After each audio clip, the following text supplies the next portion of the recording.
Hello, and welcome to the WB Mason Coach Report with head volleyball coach Emily Mansur. Hello, coach. Hi.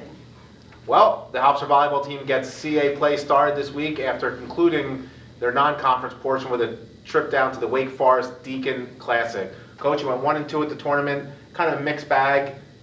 Beat Georgia, lost to Virginia Commonwealth, and went 5 sets before dropping a match to the host Wake Forest. Can you talk about the weekend? Definitely a very up and down weekend for us. Started in a very slow way, but then the team was really able to pick it up and compete the next two matches, win one, dropped one, as you said, in 5. But they played the game that we expect them to play, which was great. And it was good to see that even though we had a tough start and mentally we're not there, they were able to rebound and get back at the end of the weekend, but definitely not a great way to start by losing the first match 3-0. You just mentioned it. You lost 3-0 to Virginia Commonwealth, but then you turn around the next morning and you sweep a team from a major conference. How happy were you with the response of your team coming off such a admittedly poor outing? No, it's absolutely a great thing to see that the team had the heart and the mind to stay in track. That even though we had a bad match, they knew something needed to be accomplished, and they were able to come back as a team and to make that happen. So that was very impressive. Again, with such a learning to be mature team, like just learning this game and learning to play 2-3 matches in a row. So it was really good to see that we could respond out of such a negative start in a very good way. Some history involved in that match. Hofstra's first win over an SEC team since 2002. Hofstra's first sweep over an SEC team since 1988. Team aware of kind of what was involved in that match at all? Who the opponent was?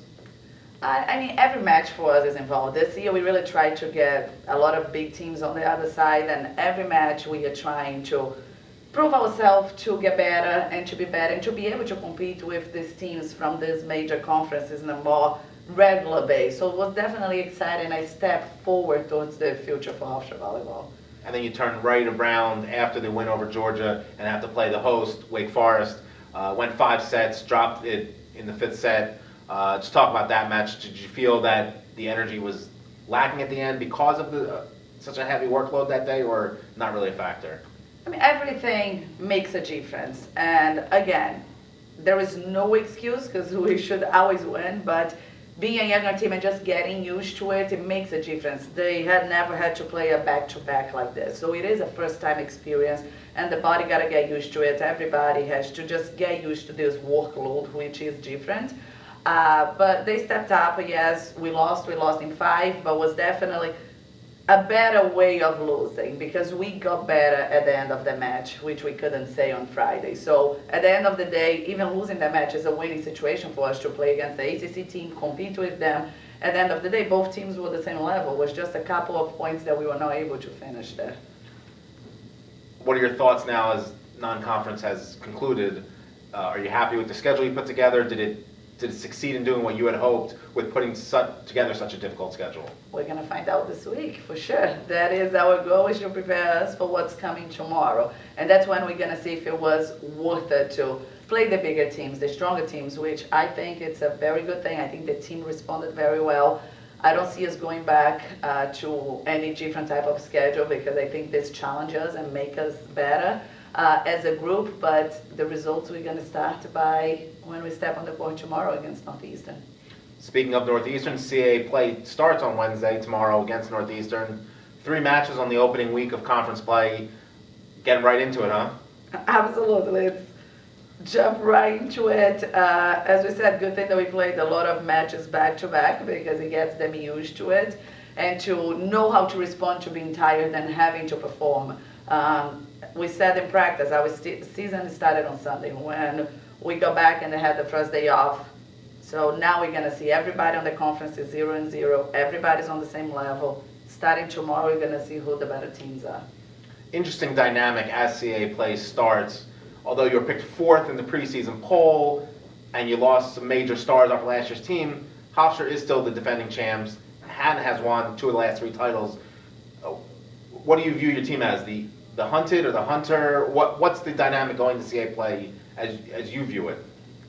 I always like to be the underdog. I always like to be the team that people are coming after because for us it doesn't matter. It doesn't matter if we are the first team or the seventh team, we're going to be working hard to be the first team. So really what happened in the past, it is really important and we want to keep making history and keep winning, but as we start the new season, it doesn't matter for us. It's a new season, we need to be the first one again and we need to fight to make that happen again. What players on this year's team are you relying on to teach, because you have so many young players, what it's like the go around in CAA play, seeing the same teams over and over again and again around on the round robin?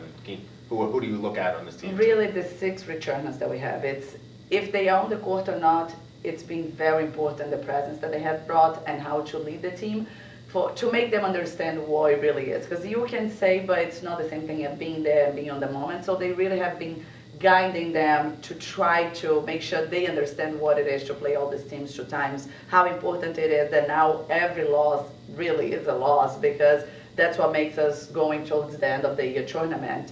But the group, the whole group as a whole, like Hannah, our captain, Hannah Clem has been great on the court and off the court, really making sure that she's an example on how to be and how people can look up to her and how to hold themselves up to. About 3 different players had really good weeks last week, whether career milestones or on the court. Luisa Dominguez was named the All-Tournament team. Karina Delgadillo reached 1,000 digs for her career, and Hannah just continues to move up the assist chart quickly on those 3 in last week. It was great. It's definitely a very good competition to have 2 liberos right there getting such a big remark in a week. It's fun, it's exciting. We do have to keep working to make sure who is going to be delivered because as of right now, it may be Corina Delgadillo, it may be Luisa Dominguez, who is still waiting to see that happen. Again, as you said, Hannah is improving. Every day she is really leading us because with such a young team, we need that presence and we need that person to make that happen. And she's been there for us this year. So you play Northeastern tomorrow away, and then you host William Mary and Elon this weekend in CAA play. Your thoughts on William Mary and Elon at all? Very scrappy and good team. Like it's one of those teams that anything can happen. They come in and people say, "Oh, they're underdog." No, they are not. They are as good as everybody else. It takes you 3, 4 couple of bad points for a match to go in a different way. So I'm excited. I think every team on the CAA this year has a pretty equal level, and I think anything can happen in any day. Well, good luck this week, Coach. Thank you. And thank you for joining us in the WB Mason Coaches Report with head volleyball coach Emily Mansur.